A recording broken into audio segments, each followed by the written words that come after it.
Paul. Most of us grew up with the voices of my first guest, Bugs Bunny, Porky Pig, Sylvester, Tweety Pie, Daffy Duck, Elmer Fudd, Yosemite Sam, Barney Rubble are just a few of the cartoon voices that this man has immortalized. It's a pleasure to welcome Mr. Mel Blanc. Mel, welcome. How are you,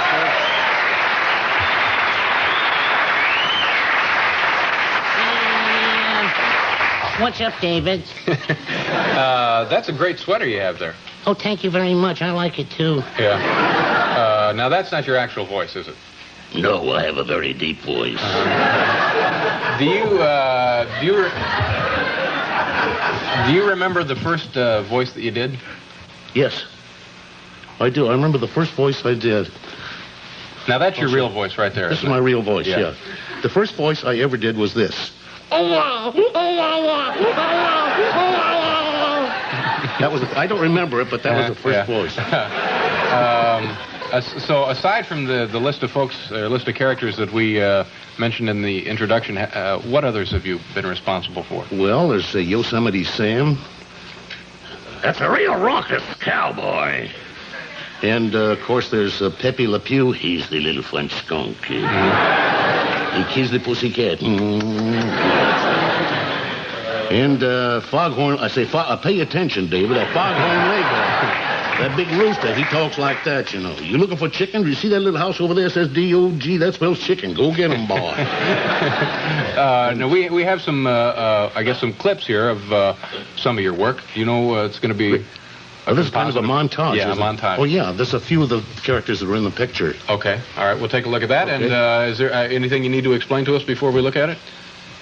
Well, they're just a bunch of nutty people, that's all. Okay, so this is... Pew! No, not Pew. Le Pew. Pepe Le Pew is my name. Why can't we have a mouth like other pussycats? I'll tell you what. Let's take a walk in the woods while our porridge cools. Now, where have I heard that before? Dave, sir, I represent the Rambling House Storybook Company, and... Come on in, stranger. We've been waiting for you. And the penguin, it says here, comes from the South Pole. South Pole? Ooh, I'm dying!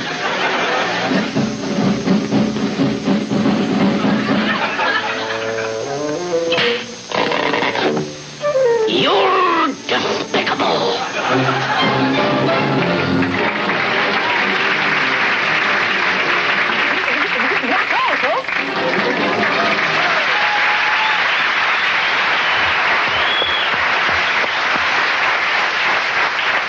How do you go about creating a voice? Do you get a voice and then say, draw something to go along with this, or do they come to you and say... They show me a picture of the character, and then they say, they show me a storyboard, which shows what the character is going to do in the cartoon.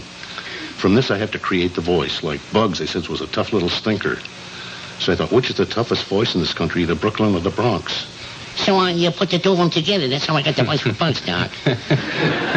And Porky, they said, was a timid little character. So I went out to a pig farm and wallowed around with the pigs. I wanted to be authentic. And when I went back to the studio, they kicked me out and said, go home and take a bath. Which I did. When I come back, I said, if a pig could talk, he'd talk with a grunt, you know. Oink, oink, oink, oink. That's why that Porky got his voice. With a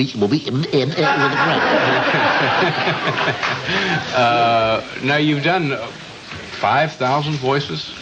Is that possible? No, I've worked in 5,000 different cartoons. And actually, I do about 400 different voices.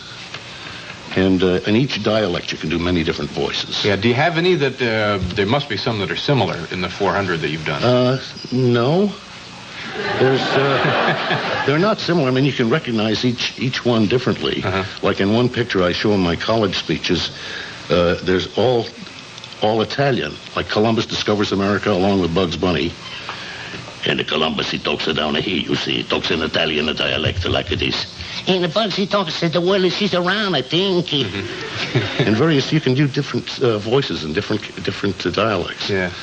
All right, we're going to pause here. We got to go away for, a commercial, and we'll be right back with Mel Blanc.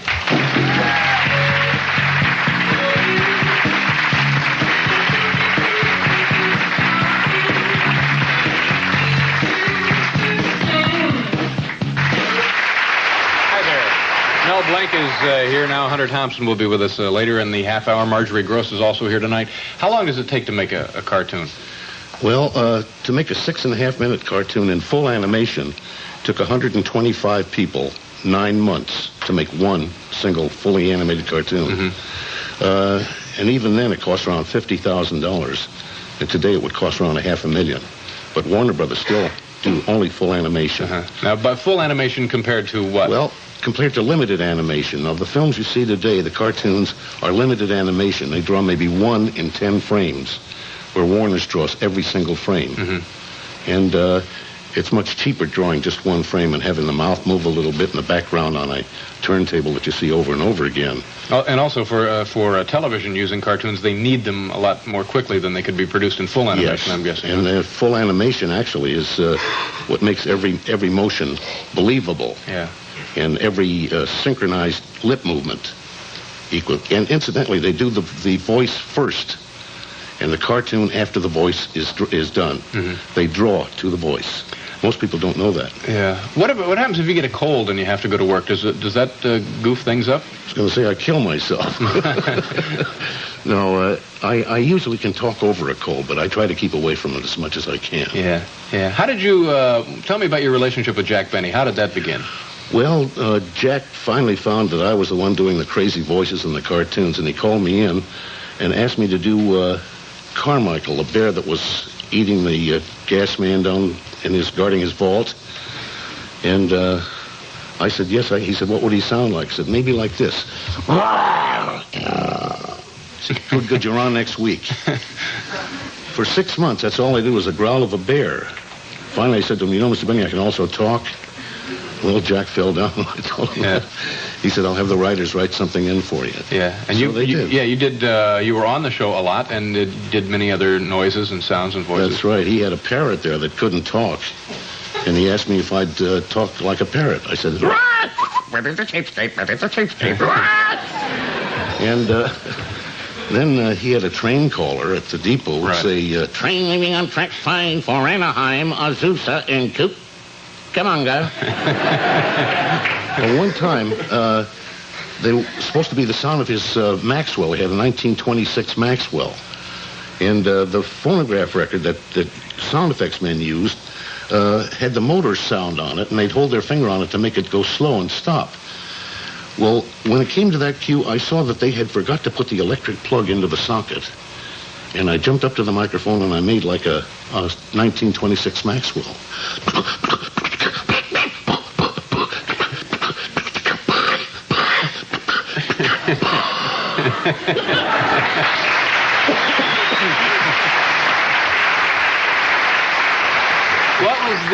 What was the character? Was his name Cy? See? Yeah. And what was that character? Well, it was a cute character. I came in with a sombrero on my head, a serape over my shoulder, and a big bass violin. And Mr. Benny said, you came all the way from Tijuana to play in my band? See? And I see you brought your bass violin with you. See? What's your name? Cy. Cy? See? And I see you brought a young lady with you. Is that your sister? See? What's her name? Sue. Sue? See? Well, what does she do for a living? So? That's all there was to the whole spot, but Jack loved it. We have some more film. Now, this would be a new film, a new cartoon, feature length. Is that right? No, I think this is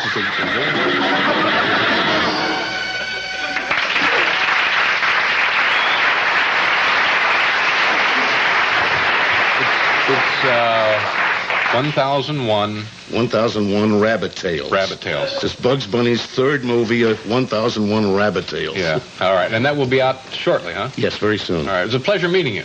Thank you very much. Thank you very much. Mel Blanc, ladies and gentlemen. We'll go away here for station identification, and we'll be right back with Hunter Thompson and Marjorie Gross.